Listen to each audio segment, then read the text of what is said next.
They were like creatures I'd never seen before. Congrats on marrying my brother. Your dress is so cute. But don't you think mine looks better? Oh, come on. Saying that will just make the bride feel bad. It was supposed to be my happiest day. In the bridal dressing room, I was left speechless by my sister-in-law and mother-in-law, who made such comments with a sassy attitude. I was shocked, not only by their condescending tone, but also by sister-in-law's outrageous outfit. A dress so white, it could rival any bride's. Her plump thighs were visible through the silt, and she had fur wrapped around her off-shoulder design. Mother-in-law gazed at her daughter with such affection. My husband, on the other hand, looked at his family with cold eyes. I never imagined I'd face such blatant harassment on my wedding day. It was too much to process. Looking back, it's no surprise sister-in-law's matchmaking ended in disaster, given how she acted, even at someone else's wedding. My name is Anaya. I was born in a coastal town and grew up in a typical household. When I went to a state university, I stayed with my maternal grandma, who lived nearby. Living with my beloved grandma, who had always doted on me, was my dream. Her well-maintained old house was a mix of Western and ethnic styles, with a nostalgic atmosphere. I loved spending time on the balcony overlooking the small garden, chatting with Grandma while munching on seasonal fruit. Even after getting a job, I continued living there. When Grandma fell ill, I took care of the house, hoping she'd return. But that wish never came true. When it became hard for Grandma to live on her own, she moved to a facility in my hometown. "I want to take care of Grandma," I said. But she smiled and replied, "You've done enough.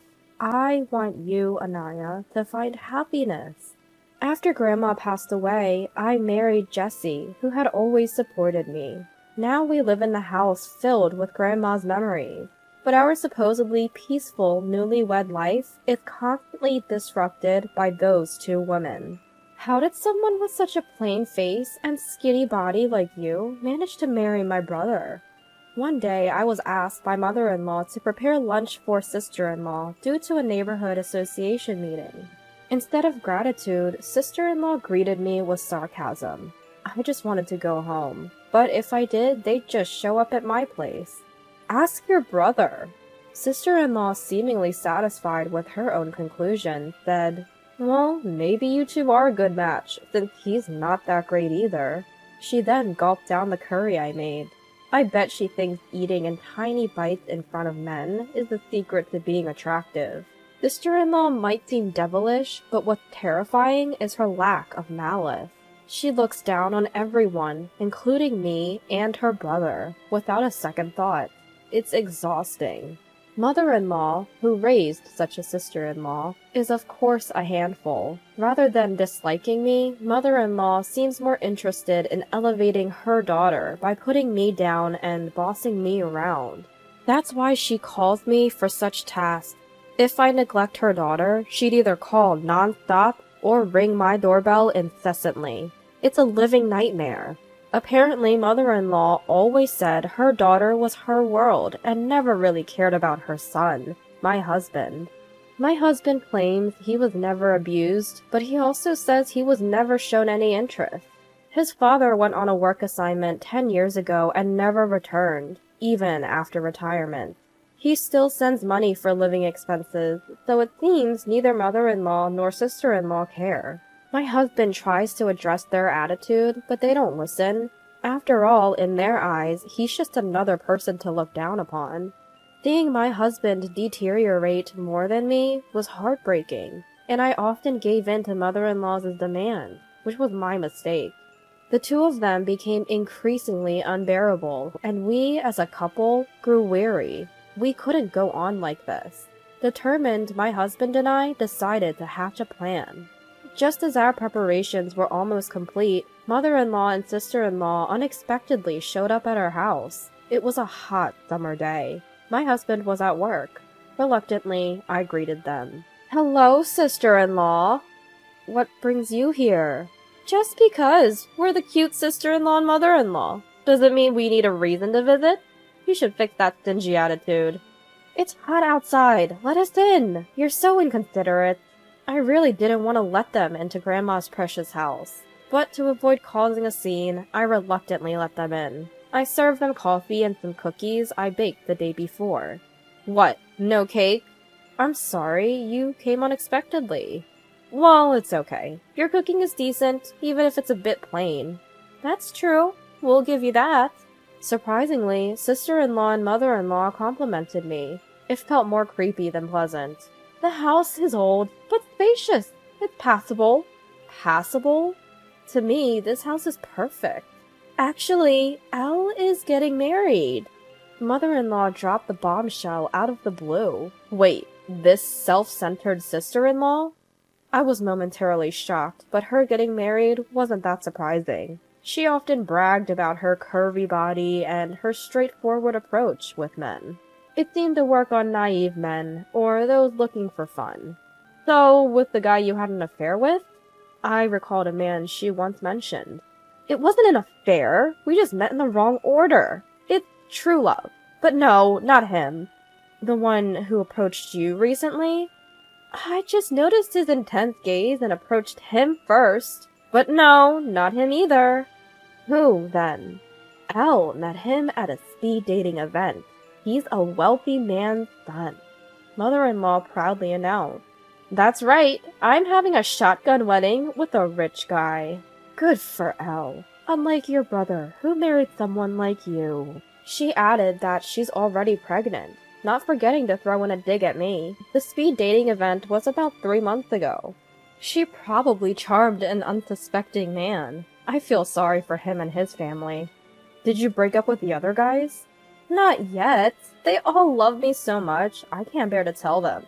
It's inevitable. Elle is just so lovable. But what really satisfies Elle is money.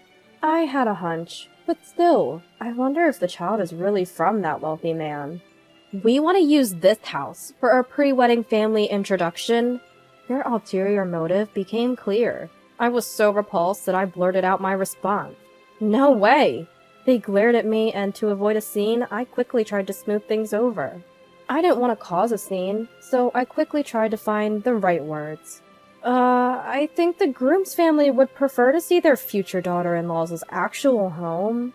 But our place is a bit messy, and it's a small apartment. Then clean it up, and stop smoking inside. But won't they find it strange if they're invited to the bride's brother's house? When I voiced my concern, sister-in-law said, You're not getting it. We'll just say this is Elle's family home. What if they find out the truth? As long as you and your husband keep quiet, it'll be fine. You're getting married. Pretending just for the introduction won't solve anything. Once we're married, he's mine. Plus, I'm pregnant. It's not that simple. You're so sweet to worry. Why not just make this house truly belong to Mom and Dad?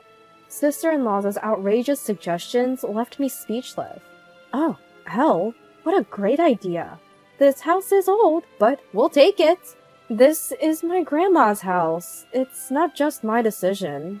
Don't you know? Once you're married, everything belongs to the husband's family. I've never heard of such a rule. Well, learn it now. What's yours is ours. So, next Sunday, we'll bring the fiancé and his family. Oh, and prepare a lavish and cute meal. Of course, we'll say Elle made it, and change the curtains to match Elle's taste. We're counting on you, sister-in-law. They left after imposing their desires and conveniences on me. All that remained was my seething anger and a pile of dirty dishes.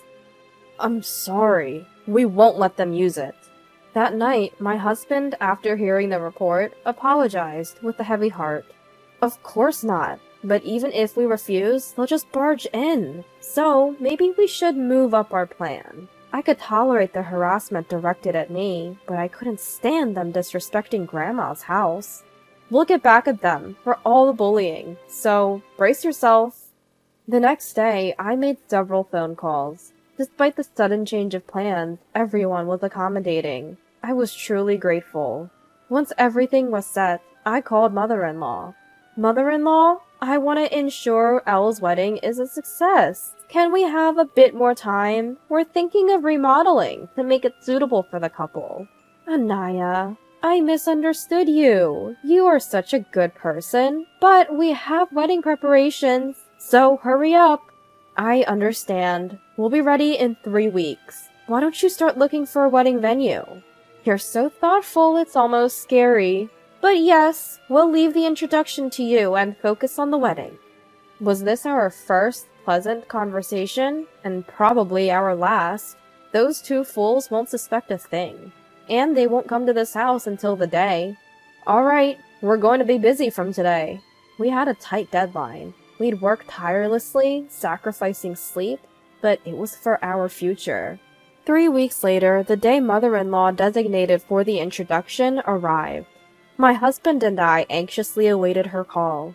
I could almost see mother-in-law's furious face as she dialed. At 10 a.m., my phone rang, displaying mother-in-law's name. I answered the call.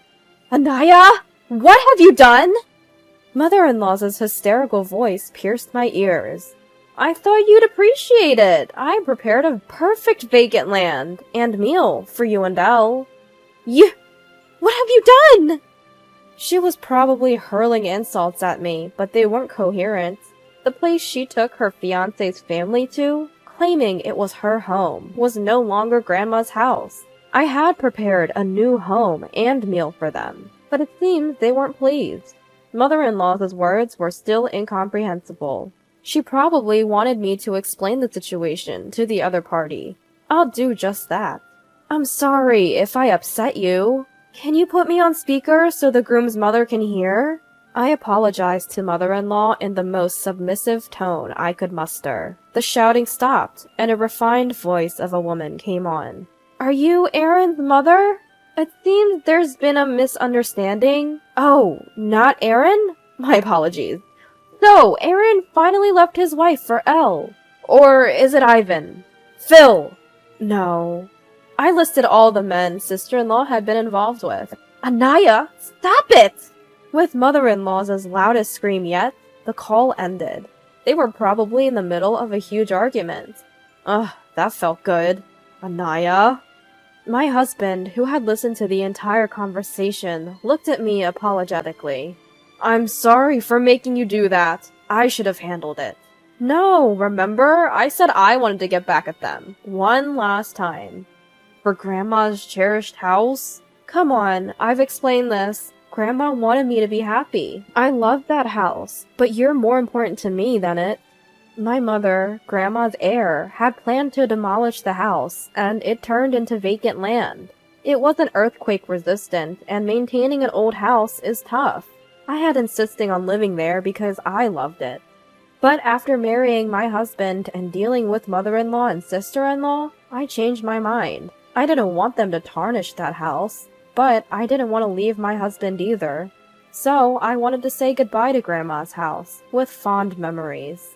That's why I asked my husband to find a new job, and we prepared to move back to my hometown. We just sped up our plan. I had Grandma's house demolished and built a small doghouse in the middle of the vacant land, with a tag reading L. It was styled like a log cabin, which went slightly over our budget. I filled a small dish with the most expensive dog food from the pet store. Everything was ready. Grandma liked you. She wouldn't want us to break up because of that house. Anaya, I promise I won't waste the chance you've given me. My husband looked at me earnestly. I made this decision because I believed in him. A year and a half has passed since then. After moving to my hometown, my husband, initially bewildered by the rough-around-the-edges fishermen in the neighborhood, is now even more beloved by them than I am. The coastal town's breeze and the seafood-rich dishes seem to suit him. The once pale complexion he had is now gone. Watching him joyfully devour grilled salmon for dinner fills me with contentment. Did you get any emails today? No, nothing recently. They're probably too busy.